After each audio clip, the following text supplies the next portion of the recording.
Bible study comes from the book of Genesis, verse 12, or chapter 12, 1 through 7, and then 10 through 17. Starting in verse 12. The Lord has said to Abram, leave your country, your people, and your father's household, and go to the land I will show you. I will make you into a great nation, and I will bless you.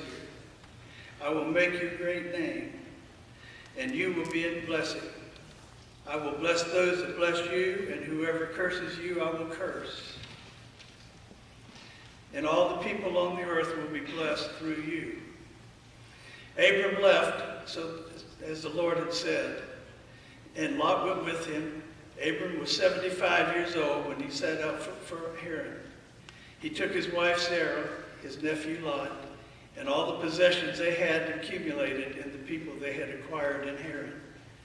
And they set out for the land of Canaan, and they arrived there. Abram traveled through the land as far as the site of the great tree of Month and Sheshan. At that time, the Canaanites were in the land. The Lord appeared to Abram and said, to your offspring, I will give this land.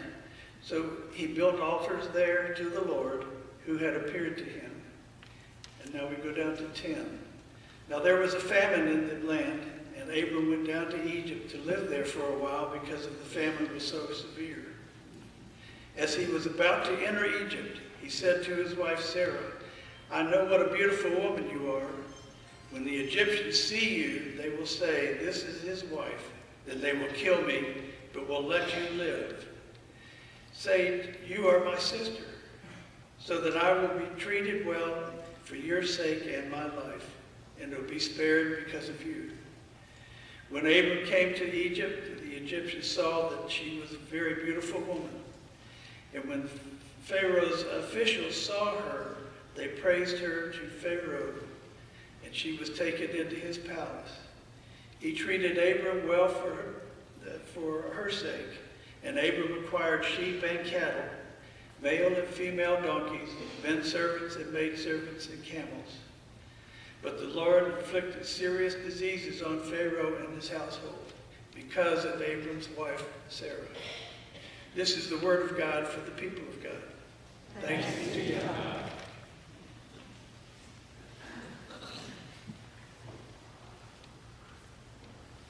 Thank you, Deacon. Last week, you and I started a journey that took us into the wilderness.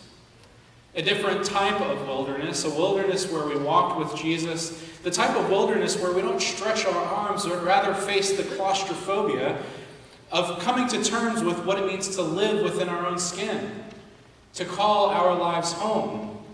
For we recognize that if Jesus wants to make his home with us and sup with us in our hearts, then we have to be at home with ourselves.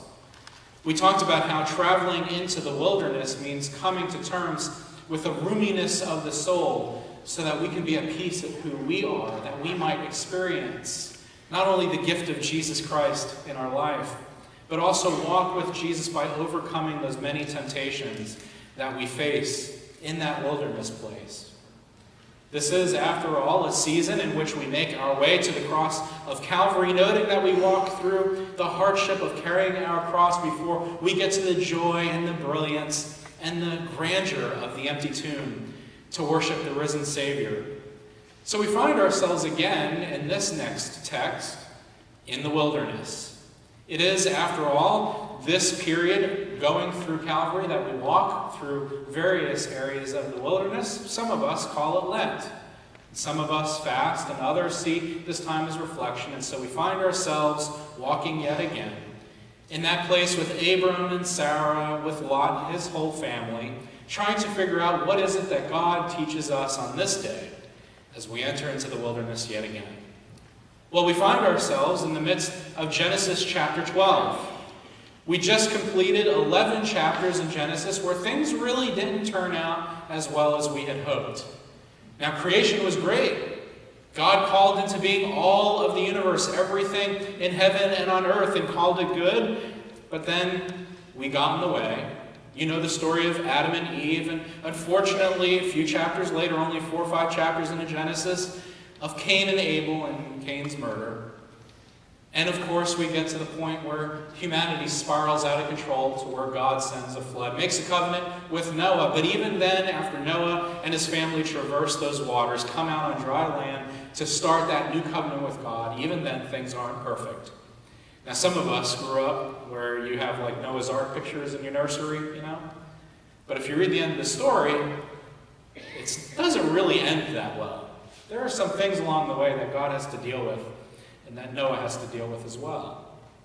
But in Genesis chapter 12, we find that God calls a certain man, and you'd figure that after 11 chapters, God would have enough of humanity, but God continues to unfold that story of redemption by calling out Abram, calling him to a place that he knows not of, into a future he knows not of, and you figure, well, after 11 chapters, we should have given it up. But then you say, no, God is a God of redemption and reconciliation. So he pursues us through Abram. And then you say, well, look at Abram. His wife is barren, so says chapter 11, verse 30. And after all, he's 75 years old. He's worked hard all of his life. Let the man retire, will you? I mean, he has this great wealth. He has a family. He has nephews and all of this. He has all of this cattle to care for. I mean, let the guy go on a cruise, will you? But it's in that person who thought that he was at the end of his rope, perhaps at the end of his ministry, that God gives not only a word of calling, but an opportunity to step out in faith into a bold and courageous future. And we are blessed that Abram follows God, even unto being called from the place that he's known his whole life. The scripture says, the land of his fathers, out into a land he knows not of. Now, there are 3 things I think have probably compelled Abram and can probably give us a solution as to what inspired him to choose to follow God rather than to choose retirement and live the easy life. One, God's call came to Abram at God's initiative. You see, when God unfolds God's plan in our life, it is always by God's initiative. It is hard for us to do things our way. We've already proven in the previous 11 chapters of Genesis what happens when we try to do things our way. And so here, God takes the initiative to make a covenant with Abraham. And if you read back through Genesis 12, 1 through 7, a little later you'll find all of the ways that God takes the initiative. I will make you a great nation. I will bless you. I will show you a land. And you find that Abram sits squarely in God's plan for Abram's life because God takes the initiative and gives the courage to allow Abram to take that first step of faith into the calling that Abram has for his life, that God has for Abram's life. We also see within that calling a particular purpose and blessing in that. You see, when God gives you a plan, when God calls you, there is always a purpose and a plan to that. You never need to fear or wonder whether or not you're doing the right thing when you're in the middle of God's will, because God knows what to do. God has a plan. I will make you a great nation. Now here, I would think that perhaps Abram was a little confused. God promised that his offspring would create a great nation, and you have to remember, Sarah is barren. So perhaps the inspiration came when Abram experiences God's call, and he is moved through a place of barrenness to blessing, because in just the next verse, God says that the purpose he has for Abram and for his people is to be a blessing to all nations. I will bless those who bless you. I will curse those who curse you, and you will be a blessing. Do you know that we are heirs to that kind of purpose and that promise? We, as the church, as representatives of God's kingdom, those who join Jesus in breaking in and allowing the kingdom of God to break out in our community, are heirs to that purpose. We're not here to serve one another, to pat ourselves on the back, or to still continue to get our way, or to do things our own way. No, the call of Abram still continues in that the church, the people of God, continue to be a blessing to others. Are you a blessing today? Now, I'm sure that there have been many times where churches have been a burden rather than a blessing. There have been many times where people have squabbled over theological conflicts or have tried to get their own ways. We have joked about how many churches start out of the result of a split. And many of us are paying the price. We see in Southern Baptist life, for instance, baptisms are down. They just had to give retirement plans to over 1,000 missionaries from the International Mission Board because the funding isn't there. We have paid a price because in many ways we have become a burden rather than a blessing. We've lost our focus about what it means to be a church, about the kind of joy that we share that will inspire people like Ashley and David to take their next step with Jesus. The purpose remains that we are to be a blessing. Jesus says those who look back, if they're following me, cannot be my disciple. And we find that when Abram takes that first step of faith, he stands squarely in God's plan, squarely in God's initiative, and squarely in God's purpose in order to be a blessing. You know the story. He moves into the land. He looks over that beautiful land flowing with milk and honey. And regardless of the fact that Canaanites live there, God shows him very clearly, talks to him very clearly, this is the land that I will give your offspring. But something happens. Even though Abram stands squarely in God's purpose, with an understanding of what his offspring intend to be, he has a moment of doubt. Perhaps questions arise in his mind, and famine befalls the land, and the hunger becomes too great. And Abram makes a decision to leave the promised land, the land that God already showed him was destined to be his, and goes instead to Egypt. You see, this time in the wilderness is not very different than Jesus' time in the wilderness. Do you remember Jesus' first temptation? After spending 40 days and 40 nights fasting unto the Lord, being swept out into that wilderness, what was Jesus' first temptation? I'm hungry. Well then, if you're hungry, turn stones into bread. If you remember what we talked about last week, Jesus' first temptation was to take things into his own hands, to take matters into his own hands. Jesus had power to turn stones into bread, take matters into your own hands, and here we see Abram, in the midst of that doubt and that fear, take matters into his own hands and lead his family to Egypt. He actually walked away from the promised land because he was too hungry and he wanted to turn stones into bread. But then, if that wasn't enough, Abraham went down to Egypt. Now, do you remember the second temptation of Jesus? Satan leads Jesus upon the pinnacle of the temple and says, Jesus, you're God's son. Just jump. God will protect you. God will save you. And we note that if the first temptation of Jesus was for Jesus to take matters into his own hands, then the second temptation was to force God's hand and to really see if God was out there to protect and to save him from falling from the temple. See, by traveling to Egypt, Abram is making a very intentional move to call Egypt home, to come under the auspices and the protection of Pharaoh, who, in the worldview of the ancient people, was a god. So if you take this particular wilderness experience, in the midst of that fear and that doubt, not only does Abram take matters into his own hands by traveling out of the promised land to fill his belly, but also to seek the protection of a different god, of an empire that stands outside of the bounds of God's plan and purpose for his life. See, he's starting to fear the what-ifs. You ever get the what-ifs? I mean, I want to do this, I want to step out in faith, I want to take this risk for God, but what if? I want to follow God into this promised land, even though God has only given me a piece of the puzzle, but what if? Do you know how many churches I've seen decline and close because they've asked, what if? Do you know how many people I've seen pass opportunities of blessings and pass on the purpose of God because they've asked, what if? Now you have to understand, Abram left a family that he has known for his whole life, 75 years, stepping out in faith rather than choosing the cruise on the Mediterranean. Brought his entire family, his household, his cattle, and there in the midst of that hunger, he probably asked a time or two, what if I can't provide for my family? What if I fail my family? What if we die? So he seeks the protection of Pharaoh.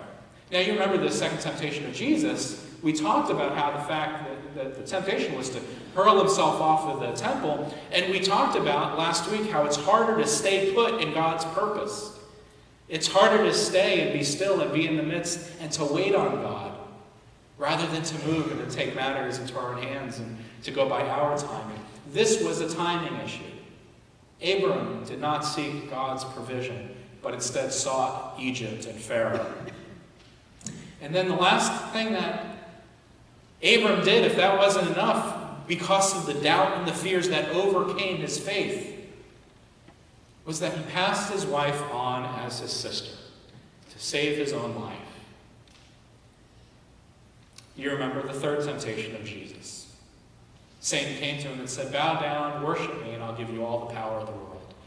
And we talked about how that temptation gives the illusion of power, because it's the type of power that wields and exploits, that abuses, rather than the power that comes from serving God and God alone. And here we find that Abram puts his wife in a vulnerable position where she can be exploited and possibly abused by Pharaoh in order to save his own life. See, that's the kind of wilderness we walk through. It's a decision between whether or not we're going to obey God, to sit in the midst of his purpose, to be rock steady in his plan, even though hunger and stress and anxiety may come, or do we go, even if it means preserving our life by giving the life of another, by taking the life of another, by putting other people at risk and making other people vulnerable. Now, God is a God of his promise, of his word. We may fail in keeping up our end of the bargain often, but God keeps God's promises. And that's good news, but not for Pharaoh. Do you remember the promise that God made to Abram? "I will bless those who bless you, and I will curse those who curse you." And here Pharaoh takes Sarah as his wife, unbeknownst to him, and a plague inflicts him. Why? Because God keeps God's promises.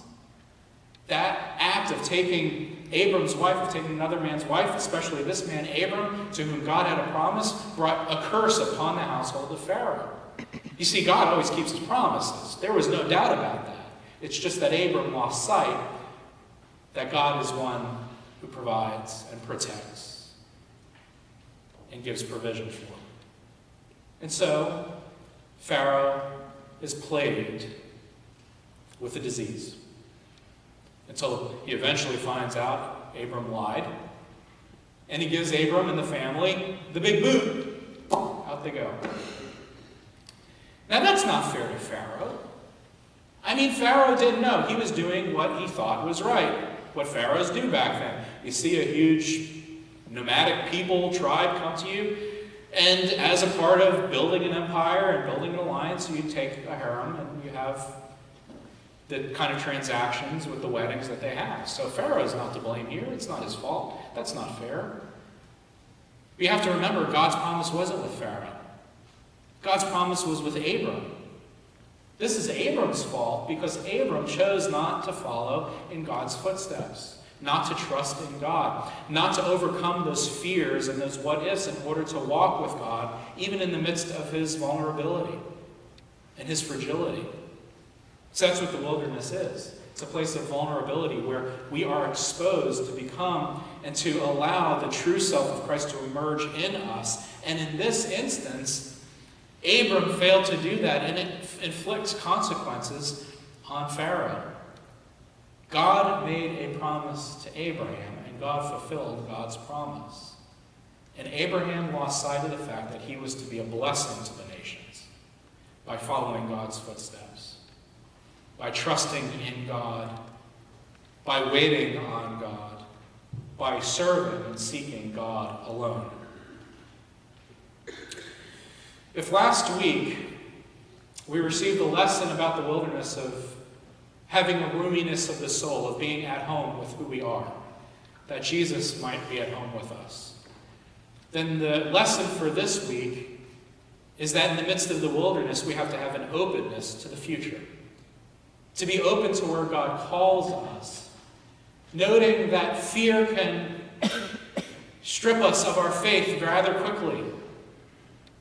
That our penchant to self-preserve, to circle the wagons and protect who we are can easily disrupt the provision and the plan that God has for us. That our own self-interest and our own narrow-sightedness can get in the way of being open to the type of future in which God will make us a blessing and allow God's purpose to unfold in our life and allow God's plan to unfold in our life. Now, if you haven't read Abram's story, it's kind of sad because Abram goes on to try to pass off Sarah as a sister a time or two after. He thought he'd learned his lesson. But we can't blame Abram because we're no different. It's hard for us to learn our lesson that when we respond to God's call and walk with God, to call God's purpose in our life home, even if it means allowing God to work on our behalf rather than taking matters into our own hands. Listening to God's guidance and allowing God's timing to be our timing rather than to move ahead of God. It takes work and courage and a continual leap of faith. God calls us, no matter who we are, no matter where we are, to continue to be a blessing to the nations. And it is our job as followers of Christ to err on the side of faith rather than fear. To be open to the Spirit and to see God's purpose for our life rather than our own. Amen.